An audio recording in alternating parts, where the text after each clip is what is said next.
成個運動員嘅生涯都係 keep 住咁樣去堆砌嘅，然之後就去到換角色啦，咁就變咗做成就他人嘅為目標咯。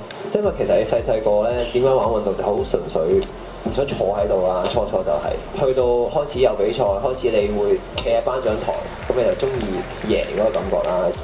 成個運動員嘅生涯都係 keep 住咁樣去堆砌嘅，然之後就去到換角色啦，咁就變咗做成就他人嘅為目標咯。而家嚟講，我會覺得係一個人生嘅一環啦。